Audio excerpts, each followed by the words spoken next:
Hey, Scott from Aristocob.com here. Seth from TheShrinkingPastor.com.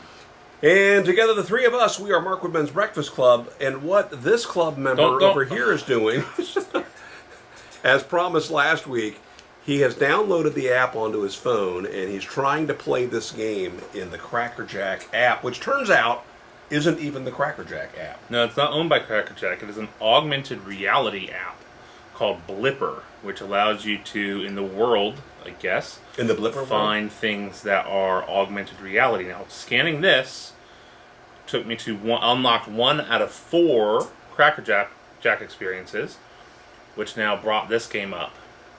So, tell us about you. Let's put in my name. I know that guy. Nope. And you agreed when you downloaded that to everything. Everything. Pick your favorite position. Am I gonna be a hitter? Pick your playing style. They call me the hitter is not the position, son. He has a bat. They call me Johnny Hustle. 100% effort all the time. Take a day off? No way. Power player. It's go big or bust, baby, but it's rarely ever bust. Brains over brawn. Not the biggest or fastest, but by far the smartest. I'm Johnny Hustle for sure. Pick my jersey number. I'm gonna be number 7. No, I switched to what in the world? 7. Hang on. Johnny Hustle's busy. Oh, it's gonna turn me into a baseball card. I think. Yeah, we'll go number 7. Next. Picture of Johnny Hustle. You gotta put your face in there. Need my help? No.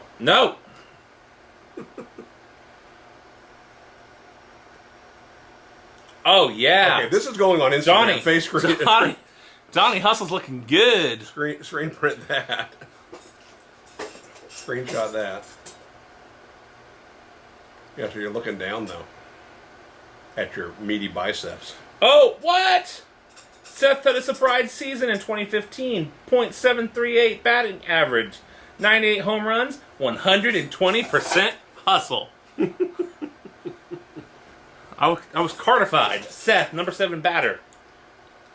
All right. So I think what Boy is saying here is he likes this new Cracker Jack thing. Oh, yeah. I'm going to share my card right now on Instagram. Wait, don't do it now. Do it now when now is now. No, I'm doing it right now. No context. Copy to Instagram. All right. Yes, please. So go to Instagram and search Seth Markwood, no space, Seth Markwood, and scroll back in his feed to this picture.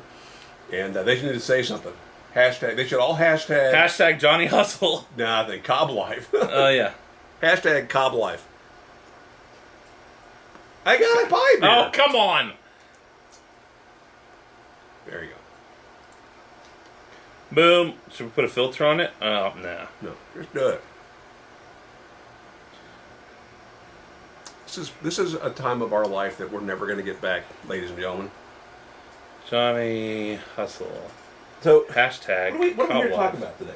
I'm talking about Johnny Hustle.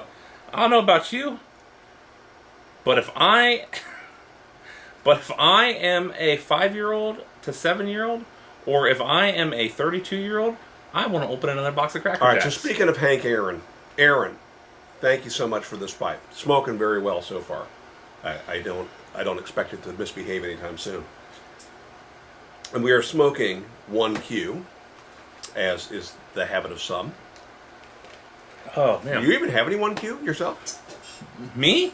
I haven't started smoking yet. I've been busy Cobb Lifing it up. With Johnny Hustle over here. Number 1 batter from the 2015 season. I don't know if you know this. Number 7 is his jersey. No, what am I? I'm not smoking in this. All right, so he's smoking in his Corncob Nation pipe. Bring up the Nation pipe. You're not going to be able to get that out of there. I didn't realize there were sharp pieces in there. He just reached into our grinder. Here you go, Sam. Here. He just reached into the grinder and ground his fingers. Yeah. So how you been? Me? What have you been up to? Good. You travel these days? Yeah, quite a bit. I've been doing some local stuff here. I've been taking Dale Carnegie classes How to Win Friends and Influence People. Is it Carnegie or Carnegie? Carnegie. It is Carnegie, I'm assuming. For the class, before you go, they have someone from the course come and meet with you for about 15 minutes. They meet with your supervisor, because it's through your business, and asking, what do you expect to get out of this course? What areas would you most like to work on? Leadership, sales. Will the course change based on your answer to those questions? Self-confidence. Well, my understanding is that the course is taking place in like a classroom setting, and there's a lot of interaction. So I think that the person who's teaching the course changes some of those things. It might change your assignment. One of the things that you'll do throughout the course is a assignment, like an in-work assignment. So, where you're looking at a problem within your own job, okay, trying to use the tools that you're learning to solve that problem.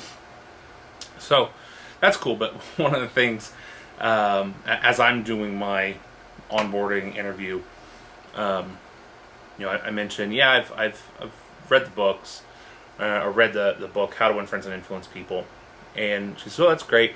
She jotted that down. So, they've got on record that I have some, which is not previous... not the main book that they use in their class. Right. We'll get a couple of books. Yeah, I have that. I have the one. I forget how many rules, laws, whatever are in that book, but it's basically a book of, well, why don't you keep talking? It's your course you're taking. So,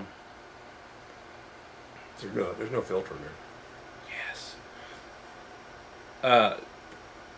So as we're wrapping things up, I said, are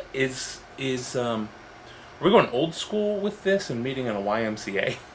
And because the original course was designed for YMCA in the 1930s, it was a YMCA course that became so popular that when Dale Carnegie created it, that it started expanding to other schools, and he couldn't handle these. Did they explain who Dale Carnegie was? I don't know. Honestly, I haven't actually gone to the class yet. It starts tomorrow, 3 weeks ago. So we're going to talk about this as it goes along. Yeah. It's really a great course. There's a number, if you're talking about self-improvement, regardless of whether you're ever going to be in sales or sales management, the Dale Carnegie course and getting involved in your local Toastmasters is something that I would highly recommend, especially if you find yourself a little bit uncomfortable in public speaking.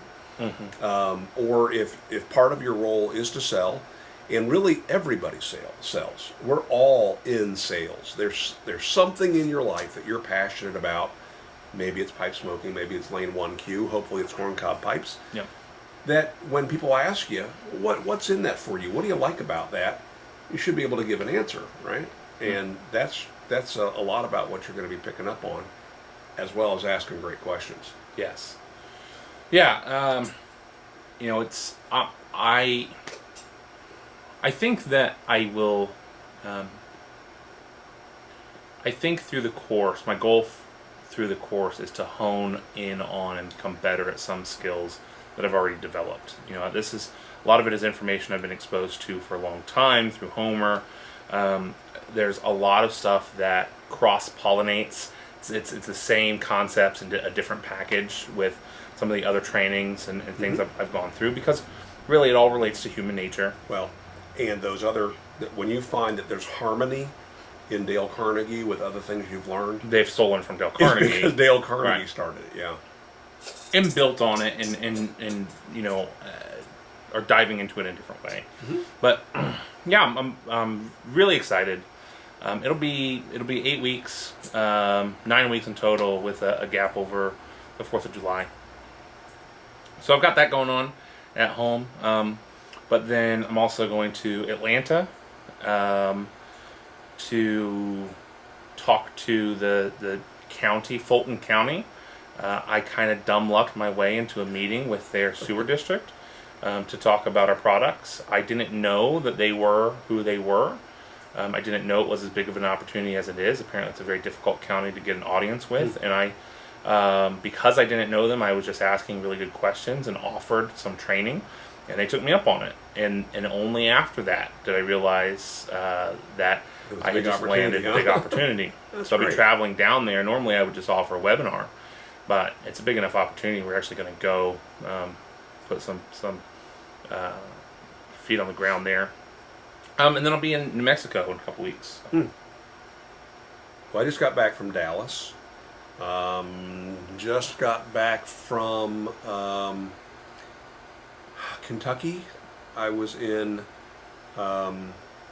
Louisville, Kentucky, and I was there as part of the Architectural Woodwork Institute Great Lakes chapter, which is actually several states' chapters for architectural millworkers.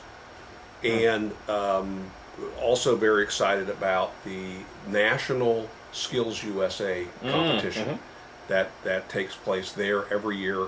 It takes place in your hometown in all likelihood, and then there's well, for sure state competitions, and the winners of the state competitions go to national, which always there in Kentucky. Yeah. So what can I tell you about that right now? I don't know, because we're recording this in advance.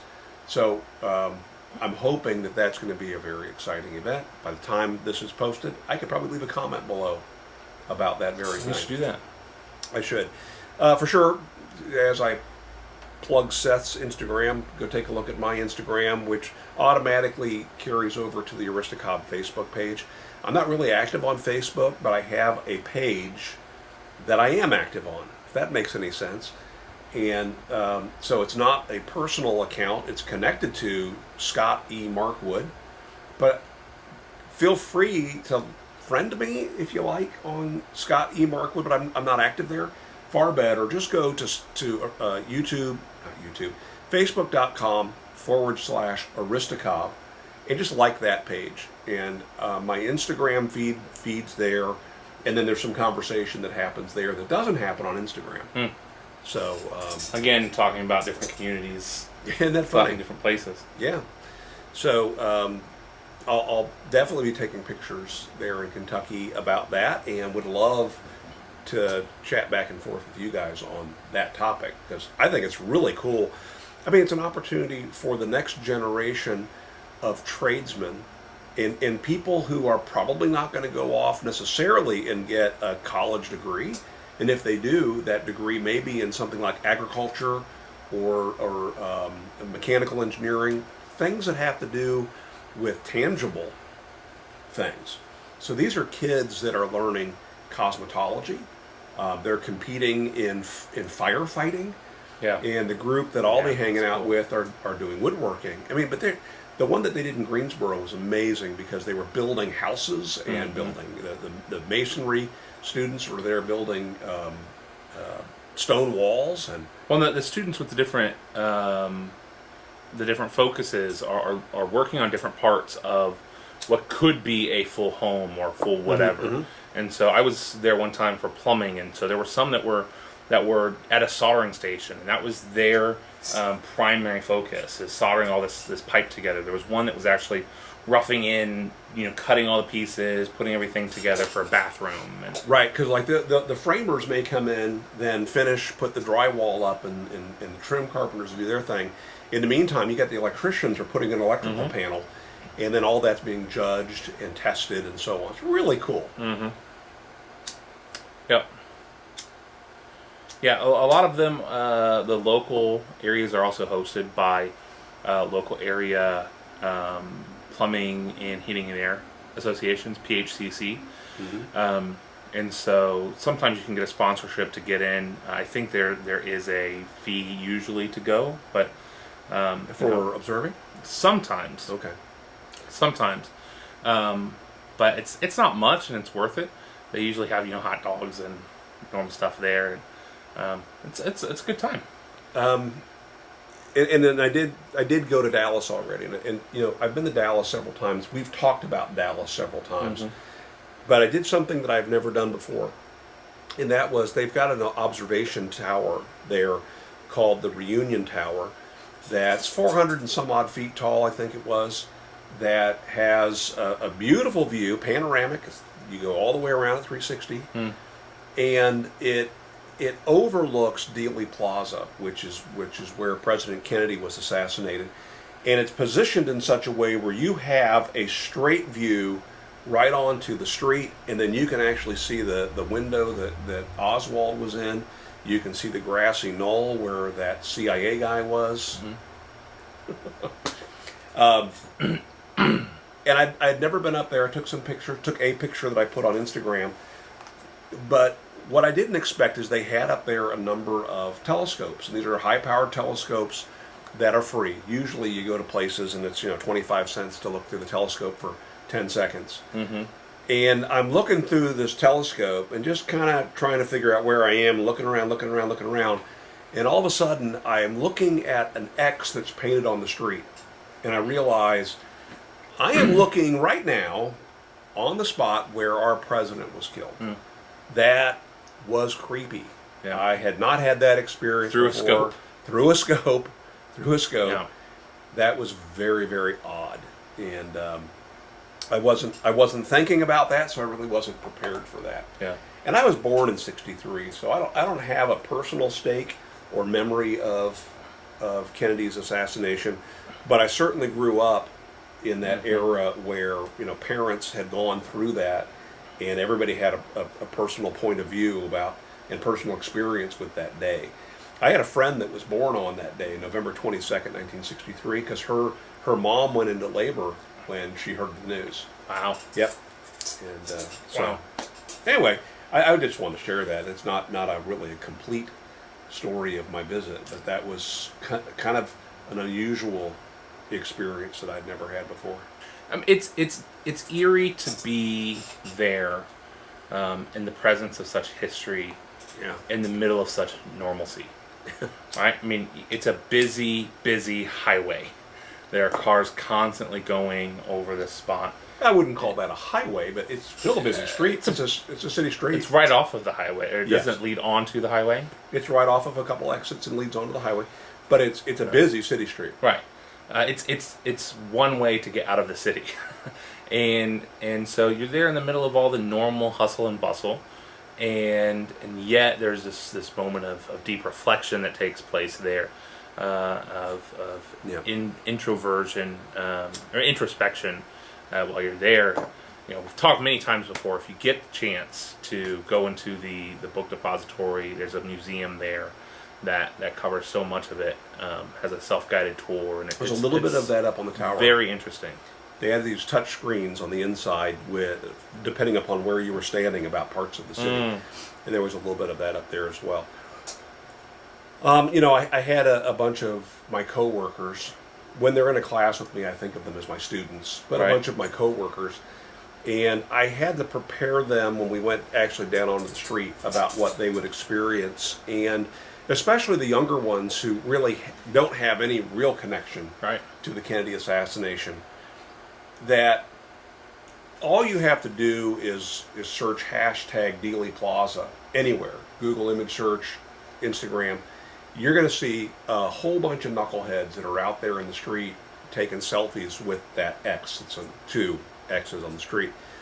And I told them, I said, this is a hallowed place. This is a place where a human being lost his life, and a president of our country on top of that, and that this isn't something that we should be there playing. Right. Wife and children lost their husband and father. You can take pictures, but let's please be cool about it. Right.